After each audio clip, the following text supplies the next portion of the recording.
I've definitely had enough. I mean, is Cooper Rush worth 2.5 points? I would hope Quinn Ewers put up a decent stat line against Arizona State. If he didn't, we have a real problem. You can say the same thing about Creighton. Okay, they had the one good game against Kansas at home. When Toast talks about the kicking market, it's like some earth is flat shit. Andy, true or false, this is going to be a dog walking. Dog walking. This is my dog walking of the day. I think it's going to be very ugly. Dog walking. I think this is going to be ugly. Hey, get the sauce. Hey. What's up, everybody? Happy Thursday to you all. Hope you all had a nice Wednesday night. I went 4-3. Got myself a green night. Special shout out to Bryce Sandoval. Man's a baller. Never a doubt. Actually, there was a doubt for a second. He had 14 points in the first half. I had over 17.5. So I was like, I'm good.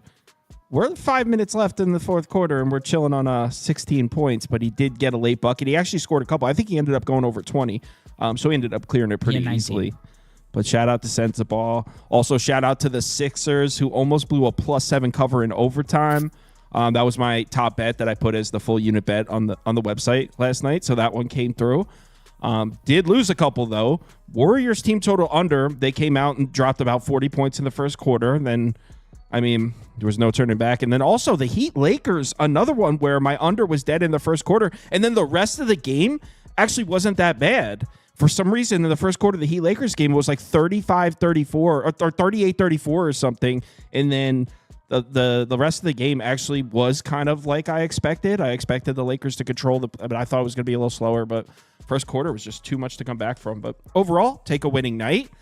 Only 5 NBA games, and I got, I think, 6 college basketball games queued up. If you watch the midnight show, I added a couple other ones. So I play some of the games out so you don't see Toast talking about the same exact games he talked about last night. But all right.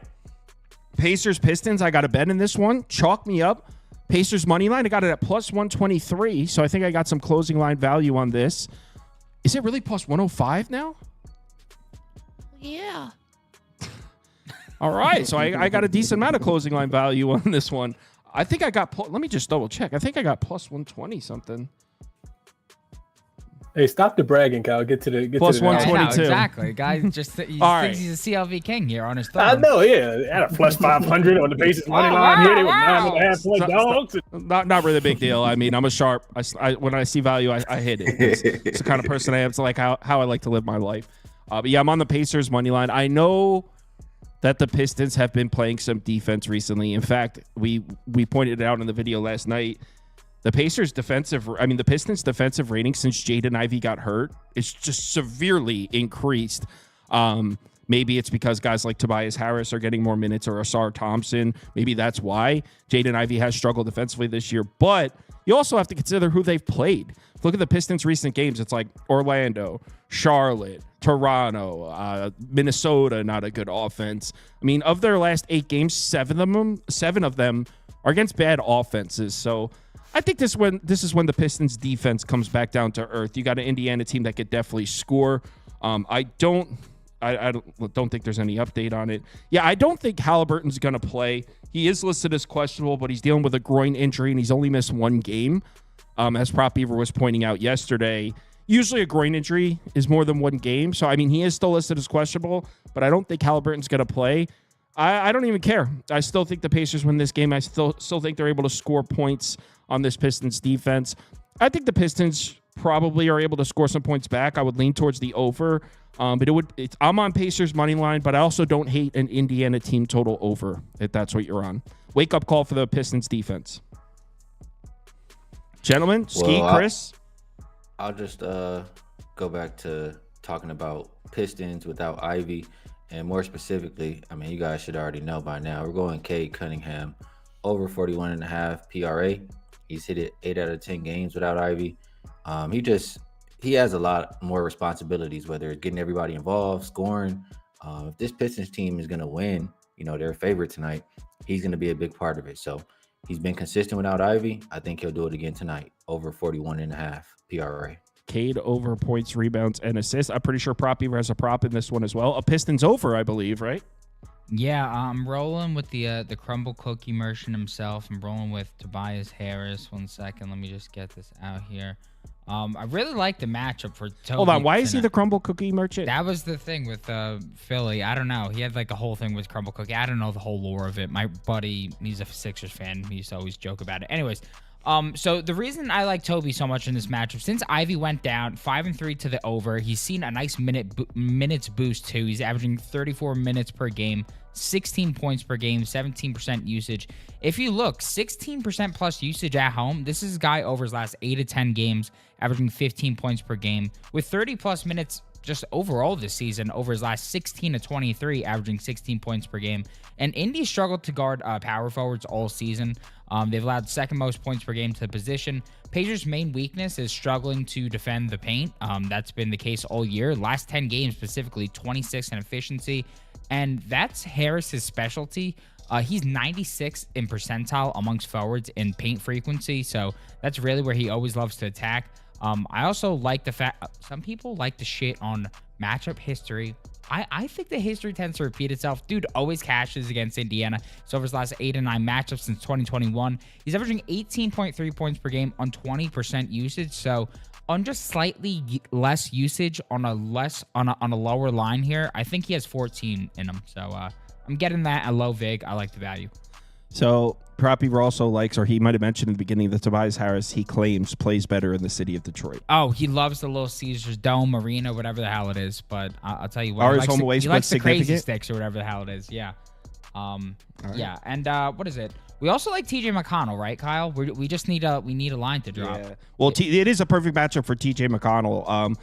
Detroit, one of the worst defenses in the NBA against pick and rolls. TJ McConnell has over a 52% frequency in pick and rolls. I mean, by far the highest on the team. He's also the most efficient offensive player on the Pacers out of the pick and roll. And what does TJ McConnell love to do? Shoot those little 9-footers, right? Mm-hmm. You see him taking those all He the also time. attacks the paint. Yeah. Those little short mid-range jump shots from the paint, that happens to be the Pistons' weakest defensive zone.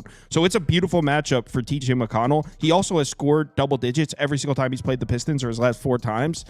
So if they would hang a TJ McConnell line up, probably worth the over. That being said, for all I know, they're about to hang a 15.5 up because they're on top of all of this. I don't know. I'm just saying it's a favorable matchup for TJ McConnell. Chris? Hey man, I'm just listening. This show's came a long way. We got Ski and Kyle out here giving out playoff props. When we were such a family. We were such a sides and totals family, man. But yeah, I agree with everything you said, Kyle. All my numbers say the same exact thing. Said that Indiana could win this game. The reason I didn't bet it is because you didn't mention that Mathurin is out. He's also suspended. out. That's big in my opinion. Like, we don't know if Holly's gonna play and no Mathurin. Now, when I looked at the advanced numbers, they're scoring six more points with him on the floor and giving up 6 fewer points with him on the floor. You got Jarris Walker in there. He's a negative offensive player, negative defensive player too, if you look at the numbers. But yeah, you mentioned it. The Detroit strength of schedule is the 3rd easiest in the last 5 games. They've been beating up on some terrible teams. So it's Pacers in this spot for me or nothing, but I didn't play it. If Holly gets ruled in, Kyle, I'll be the negative CLV guy, and I'll just wait until the line comes in, then I'll take the Pacers. Yeah, I mean, I hear you. I actually did bet this, though. I am on the Pacers, so it's not a lean for me. I'm in. Let's move on to the next one. And if I had bet, I talked about this game on the video I uploaded last night. And if I had bet, you could put under up for me, Prop Beaver, for this Suns game when you get to it. So I went through it, and I said I kind of like the under, not going to bet it. That was at 233.5. It's at 231.5. So I would have been holding a couple of points of value had I pulled the trigger on it. I didn't. The reason I like the under was Wizards defense is terrible, right? No one's going to argue with me there. This is an awful basketball team. It's an awful defense. If you look at their splits, at what they're really bad at, number one, they're terrible against the fast break. You get out and running on the Wizards, you're going to score. You're going to have easy buckets all night. Suns don't run. They're 28th in fast break, or 28th in transition frequency. So the Suns aren't exactly the type of the offense that would take advantage of what the Wizards are weak against. Also, the Wizards against spot-up shooters are actually average. They're like 15th in defensive efficiency, which is a lot of what Phoenix does offensively. By no means am I saying the Wizards are going to make stops against Phoenix offense. Of course, we're talking about a huge talent discrepancy, but I do think the Wizards defense at home can look okay. And if the Wizards defense looks okay, Suns are going to slow the pace down whenever they touch the ball. They're going to get into a half-court set. The number was at 233.5, and that just felt really high if the Wizards are able to make some stops in this game. So it'd be under or pass, but I didn't actually bet this one. Yeah, I would be scared to death to bet under and trust the Wizards to play defense. I'm not gonna lie. I think if I counted correctly, Wizards have lost 28 of their last 30 games by double digits. So when I come to Wizards games, I just, I'm not really worried about the spread. I'm just asking if the team is motivated to go out there and win the game. And for the Suns, coming off of a loss, I think it is a bounce back situation for them. Even though the Wizards do have the rest advantage, I just think that the Suns are way more talented, and I think they'll play harder. So, like I mentioned, ask me who wins. It's Suns. Wizards usually lose by double digits, so Suns minus the points. You actually took this one, or are you just saying that's what you would bet? That's what I would bet. Yeah, I didn't bet this one either. Chris, do you have a bet in this one? Absolutely not. Nope. This game not sucks. touching the Wizards. Yeah, this game absolutely sucks. Because I can't trust Phoenix laying this many points on the road. Like, that's what it really comes down to, in my opinion. But like Ski said, I'm not taking points with the Wizards without Brogdon either. Like, they're horrible. I know it's no Bradley Beal, KD back at back in PG, close to PG County in DC. I don't got nothing for it, man. Best of luck. I think the numbers are about appropriate. Like, I would put to your point, what Ski was just saying about trusting the Washington Wizards to play defense for under. Going back to what you said, Kyle, because I also like the under in the beginning as well. Washington, the worst offense in the NBA. So it's not like they go out there and score a ton of points. They're the least efficient offense as well. Like, they're bad at everything. They only average 105.3 points per 100 possessions. So you literally betting on them to stay under their team total, but Suns give it up on the road. I think 7 of their 8 opponents on the road as a favorite have gone up and over their team total. So maybe they bounce back in the spot. No, they're going to be shorthanded because they don't have Kogi, and Richards isn't there yet. So from the trade. So yeah, I'm staying off of this one. All right, let's skip on to the next one. Game of the night, obviously, and I have something kind of scary here. So, Ski, I caught about half of your show. Chris, I watched about 15 minutes of your show this morning. We're all on the same shit here. What could go wrong? What could go wrong? What could go wrong? Every single one of us, you're all on the over, right? I didn't bet it yet, but I like the over. Yeah. So, yeah, I mean, obviously, we're talking about two of the best teams in the NBA here, right? We're great teams on both sides of the floor. The reason I'm on the over here is not because it went over in the first matchup, by the way. It's the current state of both of these teams. Both of these teams, offensively, I mean, we might be looking at the two best offenses in the NBA right now. Just offensively speaking, probably the two of the best offenses in the NBA. Both, I have questions on the defensive side of the court here. So Oklahoma City, I don't know if you guys watched the video I uploaded last night. Oklahoma City without Hartenstein, their defense goes from the best in the NBA to an average to slightly below average defense. All of their numbers come plummeting on the defensive side of the ball when Hartenstein is not on the floor. Their defensive rebounding rate is terrible. The Oklahoma City might have the best defense in the NBA. Without Hartenstein and Holmgren, it's not a great defense. We just saw these two teams play, right? What happened? Mobley and Jarrett Allen did whatever they wanted. They completely controlled the interior of that game. So, in my opinion, I mean, because obviously we can say that, but Oklahoma City knows that too. So they're going to come out with some kind of game plan that, in my opinion, they're going to speed the pace of the game. They're going to try to make those two bigs for Cleveland liabilities rather than assets. And how do you do that? Make the game as fast as possible. Both these teams can score. And I think, like I said, both are hobbled on the defensive end. Oklahoma City with the injury. And on the Cleveland side, they're fully healthy. They're not playing much defense right now. I think they're 22nd in defensive rating in the last 10 games, 25th in the last 5 games. So defensively, Cleveland may be healthy. Their defense is trending in the wrong direction. I think we're going to see a fast-paced game, and I think we're looking at two of the best offenses in the NBA, and these two current teams in their current state. I wouldn't call them two of the best defenses in the NBA right now, the way they're playing. So a fast-paced game, two elite offenses against two defenses that aren't in the best shape. Give me the over, right? I'm assuming you guys are in agreement with a lot of what I said. I do agree with a lot of what you said. One thing that stood out to me, and I'm trying to remember back because Hartenstein didn't play to start the year, and they were still a good defensive team. I'm not sure if the bigger Jalen Williams was playing or if he was out. Like I'm curious. I feel like there was a stretch where they were playing without a center at all, and that's probably why the numbers look like that. Could be. What you gonna say, Chris? I was just gonna say, Without- I think you're right. I'm looking at it right now. I have the numbers here if you want me to pull them up. Okay, I was gonna say I see 893 minutes without Chet and Isaiah Hartenstein off the floor together. Like, so that is when their defensive rating is the worst. But both of those guys off the floor. So with Hartenstein and Holmgren not on the floor, they have a 61.97 defensive rebounding rate, which would be the worst in the NBA. They have a 71.1% with the 14 games with Hartenstein. So their defensive rebounding rate drops 10%. Their defensive rating goes from a 102.8 with Hartenstein to a 111.4 without him. In the games without Holmgren and Hartenstein, 2-3-1 against the spread, 3-3 straight up. In the 14 games with Hartenstein, 11-2-1 against the spread, 13-1 straight up. Those are the last 14. Yeah, those are the last four. I'm sorry, the last 14 games with Hartenstein. So, I mean, yeah, we're talking about a 6-game sample size for the games without Holmgren and Hartenstein, because we did it in the last like month and a half or whatever we did to make the video. There's a significant drop off. Well, I'm also just curious, if the bigger Jalen Williams, the center, was actually playing, because that at least gives them somebody down there, down low. But still, I mean, I do think OKC is going to play small ball in this game and try to just run. Like, there is a big advantage for Cleveland with the two trees, Mobley and Jared Allen down there, down low. And you got to do something to give yourself an advantage. So I play small. That should increase the pace. The last game with Hartenstein, I mean, it landed over 250. So it's very hard for me to look at an under in this one. I do think it's over or nothing. Hey, Chris, you're with us, right? Yeah, I mean, I can't disagree with anything either one of you guys said. I said the same thing on my show this morning.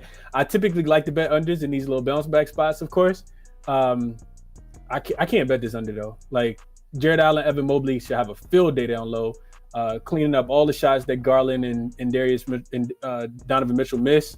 And I think both of you guys said it. I'm expecting OKC to play with a little more pace, and Cleveland's defense. You mentioned it, Cal, but when I was looking at it, let me just pull it back up. Cleveland's defense, last 5 games, they're giving up they're 22nd in points allowed per 100 possessions, 20th in the defensive efficiency, and they played against the 23rd strongest of the schedule. So they haven't even been playing against a terribly hard schedule and still giving up a ton of points. So it's over. I haven't bet it yet, but that is the one play that I like more than anything else on the board for today. People in the comments asked who's winning the game. I mean, I think production-wise, based on what we have on paper from these two teams and with no Hartenstein, I would have to say Cleveland catching the points would be the side. But I have this weird feeling that Oklahoma City is going to come out with a game plan that throws us off here, and I wouldn't be surprised if Oklahoma City jumps out to a quick early lead, just because they're going to come out and do something that Cleveland's just not expecting. With Noah Hartenstein, I would expect Oklahoma City to come out with a completely different looking strategy. That I don't know. So basically, if I'm looking at the numbers, I would have to say Cleveland plus the points would be the play. But if you're asking me what do I think's going to happen, I kind of think Oklahoma City's going to win. I don't know. There's a reason I didn't bet it. How about that? Very, very tricky game, but a great game to watch. Yeah. I feel the same exact way. And then if we think back to like OKC before they had Chet, right? Like a couple years ago before they drafted him, and when he was hurt, they just doubled. But you can't double like against Cleveland. They will kill you with all the 3-point snipers they have. So unless it's like a terrible shooting game, which I just was involved in one of those when I took Portland and the Pelicans and the Bulls to go over at 234.5. They finished at 232. Both teams shot under 20% from the 3-point line, and I missed it by 3 points. Unless we see something like that, I feel like this one flies open over the total. Before we move on, real quick, if you're looking for props in this game, something that was interesting that me and Prop Beaver found last night. So in the games without Holmgren and Hartenstein, the Oklahoma City Thunder, as you probably know, they have the best 3-point defense in the NBA. Teams are shooting like 29% or something. In the last 14 games with Hartenstein, teams are shooting 29% from 3 against Oklahoma City. Elite numbers on the perimeter. With Holmgren and Hartenstein out, it's up close to 39%, meaning they collapse on the interior, leaving opportunities. You'll see that a lot. That's and not my just point, basketball. yeah, I just said that. Yeah, the double teams come. That's what reminded me of it. When you Oklahoma City on the defensive side of the ball is going to have to compensate for having the mismatch down low, and I wouldn't be surprised if there's a lot of wide open looks for Cleveland shooters. So maybe a Cleveland 3-point shooter over someone who plays the spot up shooter role out there for Cleveland. Everybody on the team does. Everyone, yeah, which describes 90% of the roster.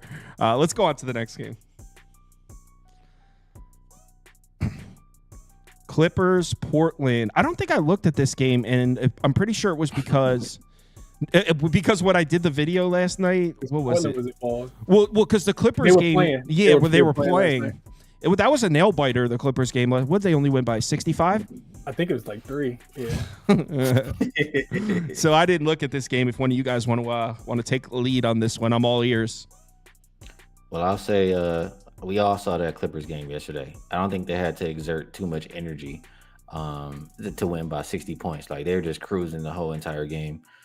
So the spot obviously is going to say the Blazers because it's second of a back-to-back, 4th and 6th nights. It's just, I still think Clippers have something left in the tank. For the Blazers, I really don't like the injury report. Yeah, they have the rest advantage and all that stuff, but Denny, I think, was doubtful. Robert Williams, I think, was out. Oh, no, he's questionable now.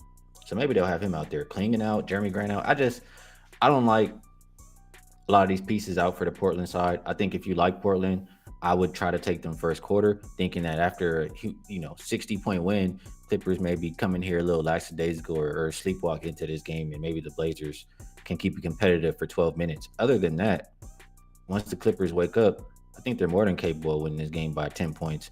They've been a favorite of 7 or more 9 times, and they've covered 7 of them.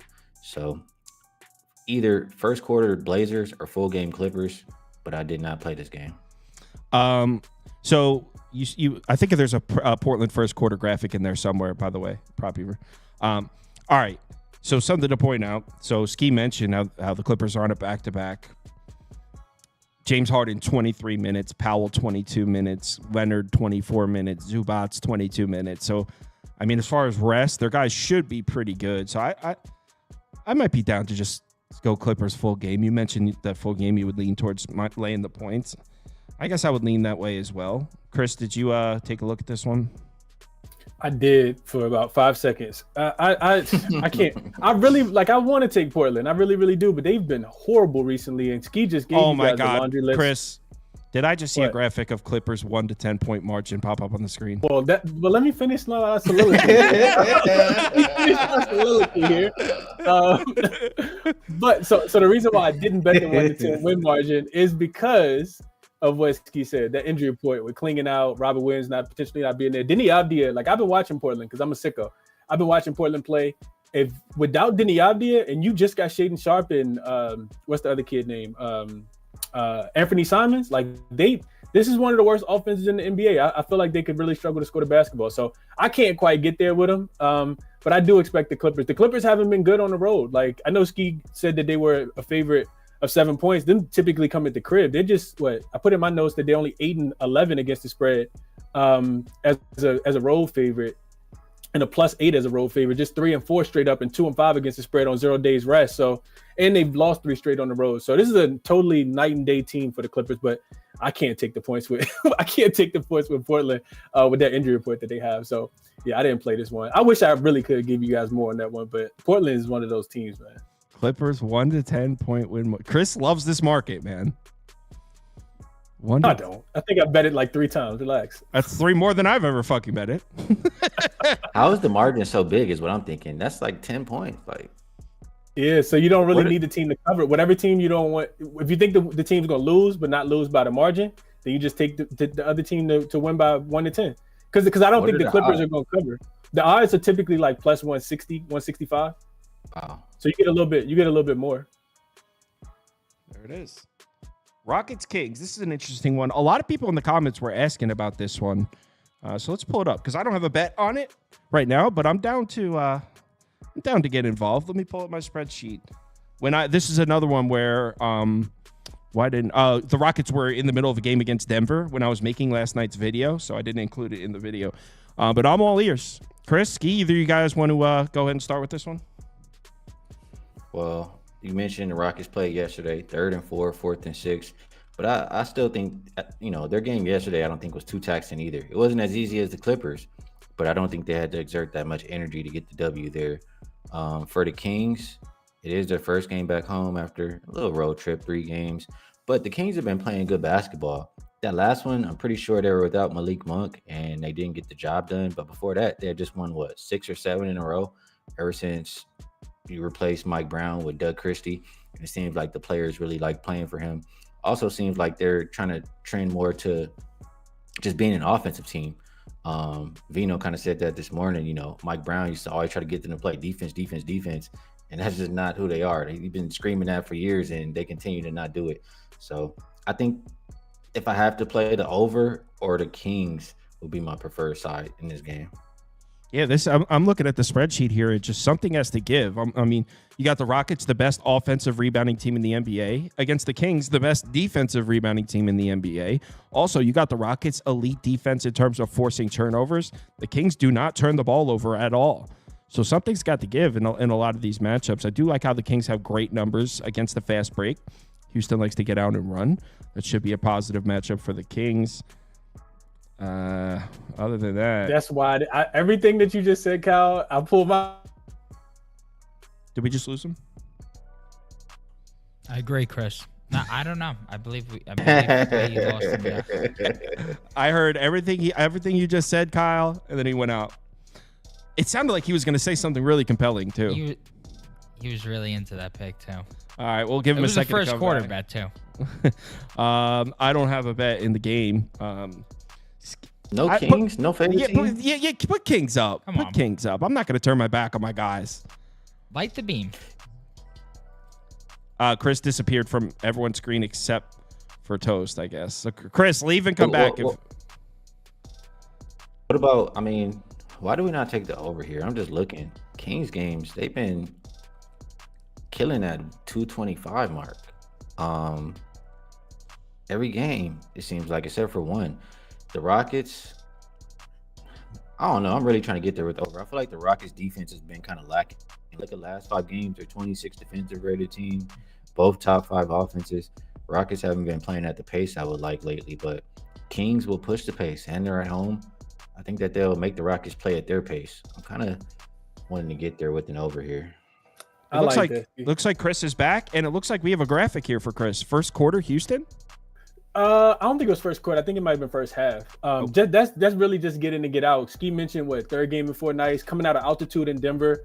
I got Houston's playing really good basketball right now. I won with them last night. I kind of feel like they, like you guys said, didn't exert that much energy yesterday. I didn't bet this, but if I was to play Houston, I would want them first half because of the back-to-back third game in 4 and 4th and 6. So it will be Houston first half for me. They do have revenge as well. I think I was on Houston in that spot. That was the game that Dylan Brooks said something to De'Aaron Fox, and then he just absolutely turned up on him in that game. So yeah, I think if I had to play a side, it would be Houston first half. But I'm liking the total, like Ski said. I think even with everything we said, Kyle, I think it's an over spot. I think if we're talking about the Rockets in a fatigue spot, second leg of back-to-back, coming out of altitude, third game in 4 nights, seeing at the pace that they're playing at, which isn't, I guess, super fast, but we know Sacramento's probably going to try to pace them up, then this has got to be an over spot, right? Nah, Kings. Fuck that. I'm playing the Kings. I'm betting this. I'm adding this, Kings. Kings are back. Kings are all the way back. Oh, like God, Ski. Yeah, here we go, Ski. So that's my it sister, wait, your sister's a Kings fan? Like walking distance. She lives walking distance to the arena. She's like, yeah, you should come to a game. I've been seeing them light the beam every day. I'm like, yeah, they've been winning lately. Hey, it was a long time that beam won't lit, though, Ski. That beam was out. All right, so it'll be these same 2 guys back tomorrow, and we have like a full NBA slate, not just 5 games. So you guys probably already know where to find these guys, but if you don't, Ski does. But they both have their own YouTube channels. Ski shows at 1:30 p.m. Eastern time. Chris's is in the morning. So crack of dawn, baby. Wake up and let's cash some tickets. Yeah, the crack of dawn. I am never up for it, but for those of you that are up early, Chris is live. Hey, Ski's always up because he ain't been asleep yet most of the time. Ski might still be up. I do a late night show with RC too. Yeah. So yeah, I ain't been getting much sleep, man. When I shut this down, I'm taking a nap. All right, let's move on to some college basketball. See you guys tomorrow. Best of luck tonight, fellas. Thanks for having us. All right, Toast. So the first 5 games you already heard him talk about last night. For those of you who watched the Midnight Show, so he'll just doesn't have to go through the whole thing again, but he'll just rehash on the main 5 games here. And then I added a couple games at the end that I know Toast bet that he didn't talk about last night. So there's 2 games at the end that he hasn't talked about. But for those of you that watch the Midnight Show, he'll just breeze through them real quick. But hey, what's up, man? Good to me. What's going on? Scheduling note tomorrow. Can we do college basketball first? Because I just got my schedule for the week and I have hockey tomorrow. Yeah. Cool. Are you capable of skating? No, but I coach at a. No, I know. You can't skate though, right? Oh, I can skate. I can't. Yeah. I played. Okay. Sure you can. Yeah. Sure you can skate. All right. Okay. Wow. Memphis, Temple. This is the one where both Wags and Vanderbosch are on Temple. Yeah, I agree with them. I completely agree with them. It would be Temple or pass for me. I did not bet it myself, but you're getting this Memphis team that really hasn't had to be tested that much on the road. Not to mention the fact that they're just one of those teams that I know that, like I said last night, Penny's been playing. This team has been playing really, really well. Penny has them playing really well. They played the 4th hardest schedule in the country. It's really, really hard to pick holes at what Memphis has done. But again, I want to see more from them on the road. The other couple games, the last few games they've been on the road. Against Florida Atlantic, who's their name looks really, really good, but they're a really bad basketball team, and that was a really, really bad matchup for them. Memphis then also played West Virginia and Clemson, both on the road. They won both those games. One of them went to overtime. The other one they went by 2. I'm not trying to make a case that I would make a case that Temple's just as good, if not better, than Virginia and probably Florida Atlantic. Definitely not Clemson. Not that, as Andy always says, college basketball is transactional, but I do think that Memphis or Temple can slow this game down a little bit. Yeah, and force Memphis to play in the half court, and that should play into Temple's hands because defensively Temple is really, really good. They just struggle offensively, so it's just one of those things where I just don't want to be laying close to 10 points with Memphis on the road. It's just in a game that it's kind of like a sleepy spot for them after North Texas and East Carolina. I mean, I'm just really not there. All right, let's go over to the next game. And if you remember last night, I said I might tail you on this. I decided not to because Minnesota is just too trash for me. I don't think you actually even bet Minnesota. I think you were just talking about it. Yeah, I feel like this is the type of game that Michigan could struggle with. Michigan could very easily, and I did not bet this, but Michigan could very easily win this game by 20 or lose this game outright. I mean, and I truly believe that. And that's not trying to make a case that Minnesota is some really good basketball team and they've played really good teams and a lot of the usual bullshit that I say. It has to do with the fact that Michigan is a very volatile team. They play really, really fast. They turn the ball over a lot and they shoot a lot of threes. So if they're not making a lot of threes, that could always be an issue. And I do think that Minnesota should be fine inside. I know that Vlad Golden and Danny Wolf are pretty big, but Darson Garcia and the Trey Edmonds and stuff, they should be able to be all right. Again, Michigan's very good. They should be able to score, but I think that Minnesota is going to try to slow this game down. Michigan, one of the fastest teams in the country, 14th in average possession length, Minnesota 336. So it's very clear Minnesota is going to try to slow this game down and play through their defense. If Minnesota wasn't one of the worst, if not the worst free throw shooting team in the country, I would probably have a bet on Minnesota. But what I don't want to happen is Minnesota to go to the line and shoot 20 foul shots and make 9 of them, and then me miss a cover because Michigan wins by 14. That would just piss me off. So again, I would truly lean Minnesota here. I did not bet it. I think they can slow this game down, but the free throw shooting holds me off. So the whole world is betting Michigan. I know. I mean, Wags, even Wags, Helms. Actually, Vanderbosch is on an assist prop in this one. Danny Wolf assists. So those of you like college basketball player props, Danny Wolf over assists is what one of a friend of the program is on. The only people that were considering Minnesota are you and Juice, the Oklahoma Sooner himself, Juice. Hey, Juice is going to get one sooner or later. So I want to bet Minnesota. I want to be. I want to bet them so bad. If they are. That's another thing is that, like, and Scoop mentioned this a couple weeks ago too. They're just so bad that even in the spots that you think they're going to do okay, they absolutely just fold. I mean, yeah. So again, I really want to as well, and I love throwing the FU to the world. I love that. Me too. Minnesota's that bad.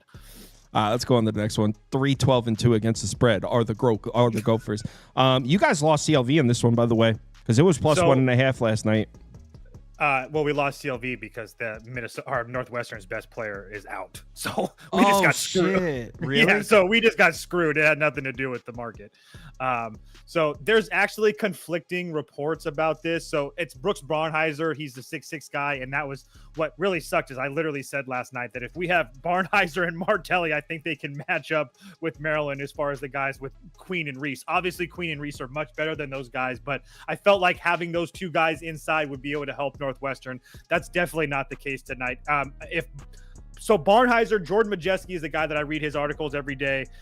He posts like stuff about like how teams run offenses and stuff like that. But he's also has his finger on the pulse of injury updates and stuff. And so he retweeted a quote saying that Barnhizer was in a walking boot.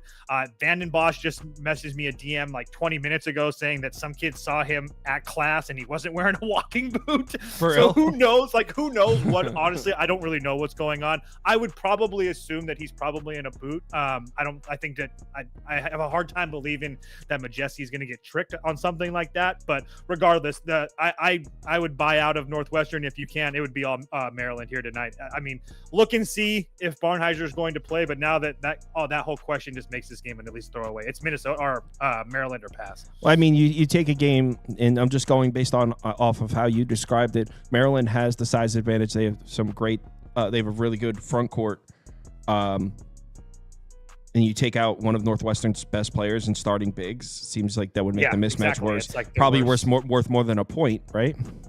Yeah, I mean, I was on Northwestern plus 1.5. It's at 3.5 right now. A lot of places. Okay, so it's still moving. Yeah, so again, it's pretty clear what the books have this considered at. So I'm glad I didn't bet it yet because this was one of the ones I was going to say. It is what it is. I'm glad it was only a half a unit play for me because Northwestern is still bad. But yeah, with the big man out, there's just no chance you can get to Northwestern. All right, next up. I did tail one of these, not yet. You didn't do it, did you? I didn't do it, no. Toast was considering betting Rutgers last night. Yeah, okay. So the reason that I was considering betting Rutgers is I know that Rutgers is really bad. I want to see what an updated line is on this. Oh, it's even went down. I should have done it. God damn it. All right, it's 8.5 now. I just don't, and this is like a personal opinion from you guys. You can probably throw a whole bunch of numbers at me that make this look wrong, but I don't think Nebraska's good. Like, I'm sorry, I don't think that Nebraska is good. If you take a look at their schedule and you take a look at they have a 41st best schedule in the country. It all looks great, right? But who are the teams that they are beating? Because I know that they're losing to teams like St. Mary's, Michigan State, Iowa, Purdue. Rutgers isn't on that level. I'll give you that. But those are the teams they've lost to. But the good wins, the teams that Nebraska has beat is who? Creighton? Is that a good basketball team? Not really. Indiana, not a good basketball team. And UCLA, not a good basketball team. And UCLA would have looked good 2 months ago. If you would have beat UCLA in November, I'd have been like, all right, yeah, that's a solid win. They were playing really good, but not UCLA in the month of January when they're just a complete shell of themselves. So I don't really put much stock into that. I will say Nebraska at home is probably a little bit better on as far as a bet on situation, but they're going to be facing a Rutgers team that's played some pretty decent competition their last 3 nights. I mean, they got their win against UCLA. They're obviously trash, but playing at home against Purdue, playing at home against Wisconsin, playing on the road in Bloomington and Indiana's not that great, but Dylan Harper didn't play for Rutgers that game, so now you're taking out essentially your number one scorer and going up to Indiana. You're not gonna win that game. They've also lost games to Alabama, Texas A&M, both those teams top 20, Ohio State. So again, I think that Rutgers is, it's obvious. Rutgers has played a much better schedule. And I do think that they can probably stay in this game. I just don't think that Nebraska is that good. Rutgers is much bigger than Nebraska. And that's one thing Nebraska has on most teams is that their size advantage. They're not going to have that with Rutgers. Rutgers is a more experienced team too. And then I love the fact that Rutgers doesn't turn the basketball over. That helps a lot. It's just, they don't have anybody to score besides Harper and Bailey. So it's just really hard for me to trust this team on the road, especially coming off a UCLA game where they had to have it. We'll see what happens if they can get up for this one on the road, but I lean Rutgers pretty heavily. Again, you guys are going to laugh. I know Kyle will, but the reason that it'll hold me off, 240th in the nation in free throw shooting. I don't want to trust a team that can't shoot free throws down the stretch in this. So I passed heavy lean to Rutgers, but I didn't bet it. Next, here we go. I'm staying up for this one. Definitely. Hell yeah. Put up the Beavers for me. Tailed this one. I know Juice was saying he's going to hit the money line. We got a Thursday night game in Corvallis, and we're getting 9.5 points. Hostile environment. Zags are hobbled. Well, I don't know if they're hobbled as in injured. I mean, hobbled as in they're playing. Hobbled mentally. Yeah. And I think there's a division in the coaching staff. That's my personal opinion. Let's do it. So, Corvallis. So, like I said last night, it's kind of funny, but I'm dead serious. If you watch college basketball or college football, the last thing that you want to do is be driving in or flying into Corvallis on a Wednesday or a Thursday night and laying points. It's just not a situation you want to be in. And as far as Gonzaga is concerned, everybody knows they're my favorite team. My parents go to all the games, the whole 9 yards. But this team, it cannot be trusted right now. Not to mention the fact that this is going to be the biggest game that they've played, or the best team that they've played in multiple weeks. I mean, now that we see what UCLA has been playing like, I mean, when's the last time that Gonzaga has played a team with a pulse? UConn? And obviously, I think they should have won that game. I think they got screwed as far as the refs are concerned. But besides that, Gonzaga hasn't played anybody with a pulse. And now they're going to be facing this Oregon State. Oh, keep in mind, Gonzaga is not playing a whole bunch of games on the road. Fourth game of the year, they played a road game in San Diego State. They played a road game versus Pepperdine and Loyola Marymount. Loyola Marymount and Pepperdine, Oregon State wipes the floor with those two teams. San Diego State was a long time ago. Who cares? But Gonzaga hasn't been tested on the road. A lot of their games are neutral games or semi-home, semi-away games. Like instead of going to UConn, they had to play in Madison Square Garden, or instead of playing Kentucky at home, they went over and played them in Seattle. So same thing with UCLA. They didn't play UCLA in UCLA. They played them at the Chase Center in Inglewood or whatever. So Gonzaga hasn't had to play in true road games. Now, not that Oregon State is some hostile, crazy environment, but the students are going to be back. It's going to be rocking. And the one thing that I love about Oregon State, is that they're very polished as far as offensively, and they know what they want to do. They want to slow the game down, shoot their good open three looks, and then if they don't get the open three looks, throw it inside, because their offense is one of the top offenses in the country. I think they're a top 50 offense in the country. And if that's going to be, I think, a problem for Gonzaga, because for one, I think the Gonzaga defense is really lacking right now, and we see that because they foul at one of the highest rates in the country. And they're going to be putting Oregon State on the free throw line a lot. I wonder how Oregon State shoot free throws. 79.8% as a team. That's good for 10th in the nation. I think that Oregon State's going to slow this game down to a crawl. They're going to trust their defense and make Gonzaga work in the half court and prevent Gonzaga from getting a whole bunch of easy looks in transition. And if you watch Gonzaga basketball, they don't push the ball. I know that their numbers show that they're 22nd in the nation in pace. It sure as hell doesn't feel like that. It feels like they can slow it down as much as they want, or they want to slow it down as much as possible. They pass up good shots for great shots, and then they miss those shots. It's all really bad right now. So it's Oregon State for me. No, there's no question about it. I was waiting for a 10. I'm going to play 9.5. I'm a little worried because I bet it too. I'm with it. I'll be in the Discord. I'm sure everyone in the group has a bet on this one. That's going to be a fun one to watch in the group. I'm a little worried, and I don't know if this is just the perception of our group, or it seems like everyone's betting Oregon State. Is that not a reality? I'm not sure. I'd have to look. I don't know. I haven't seen a whole bunch of Oregon State love today. So maybe we're good then. Grabenz is calling you a Judas for betting against the Zags, by the way. Joke's on you. Don't know what that is. So Judas is the guy who betrayed Jesus Christ in the Bible. Oh, all right. Well, all right. He doesn't do that shit, okay? I don't play that. He's one of Jesus Christ's disciples that betrayed him biblically. Judas. That's not good. That's not cool. That's really dark. I didn't write it. I'm just letting you know what Judas is. All right, now we got a game here. Charleston Campbell. Now let's talk about some real ball. Charleston Campbell, I have no idea. I literally just looked at Toast Ticket, saw one of his bets, and loaded the graphics up. I have no idea what he's about to say. Charleston, you bet Campbell plus 4.5 here? I bet Campbell plus 5.5 because I'm a CLV sniper.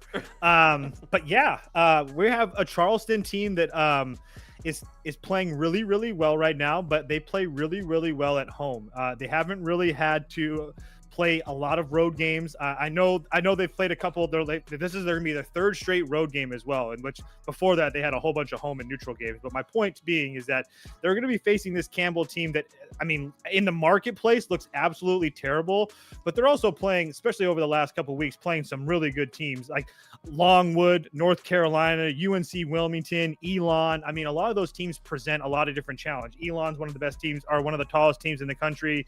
UNC Wilmington, the team that plays really slow. You got a North Carolina team that can push the tempo. So there's a lot of things. I think that Campbell has seen a lot of different types of teams. So I don't think seeing this Charleston team is going to really do much for him. And this Charleston team does what? They shoot a whole bunch of threes. And that's one of the best things that Campbell's been able to do defensively is defend the three. They haven't really done a good job inside. But the weird thing is that Campbell's a bigger team than Charleston is. Well, I know they're a bigger team than Charleston is. So maybe they have a little bit of luck inside, but obviously defense inside for Charleston has been a problem. But Charleston's another one of those teams that don't foul. So Charleston, being one of the better free throw shooting teams in the country, that kind of negates it because Campbell doesn't put a lot of teams on the line. On the other side, it's the same type of situation. Campbell, one of the best free throw shooting teams in the country. When they get put on the line, they usually make them. Campbell also doesn't turn the ball over. Charleston doesn't force turnovers either. So I think Campbell's going to slow this game down. Like I always talk about, they're going to be able to hit their free throws and they're going to force Charleston to hit shots in the half court offense. And I don't think they're going to be able to do that. I think Charleston's going to try to jack up a whole bunch of threes, and they're going to be missing a whole bunch of those threes, especially on the road. I think that Campbell has a really good shot at winning this game. So Campbell plus 5.5 for sure. Proppy, look at the logo, dude. Yo, it's a Campbell. Don't hate on the Coastal Athletic Association, okay? The CAA is the pinnacle of this is where you need Andy here, because Andy used to defend that's what I'm saying. In the office when we're making graphics and we do some of the mid majors. Me and Proppy would rip on the logos, and Andy would stick up for them. No, the charging camels. I bet you there's some people in the comments on the camels tonight as well. No, actually, the poll is heavy Charleston. You're on Campbell. You're on the Camel Island. Fighting camels. Let's go. Are they the fighting camels? Yep. All right, I'm not telling. Next up, we got one more game. Hofstra, Towson. Oh, yeah. I don't remember what you even bet. I just saw you had a bet on the game. I bet Towson minus. Now I have to look exactly what the number was. Now I forgot. Towson, I bet them at minus 4.5. What is it right now? Let's take a look here. Still 4.5. All right, cool. Perfect. I bet Towson here. I just, for one, I don't really think that Hofstra is a really great basketball team for the first part. First of all, they haven't really had to really be tested on the road. I know the Northwestern game looked pretty good, but they lost to Quinnipiac in overtime. Northville take. Hey, not right now. They lost to they beat Northville State, but that was, again, I think that Towson's a much better basketball team than that. I know that Towson isn't ranked very high, but really since that Robert Morris loss, where they lost by 1 after getting absolutely smoked by Duquesne, they've been playing a different brand of basketball. They lost to Charleston by 10, but besides that, solid wins against Bryant, UNC Wilmington, Northeastern, and Drexel.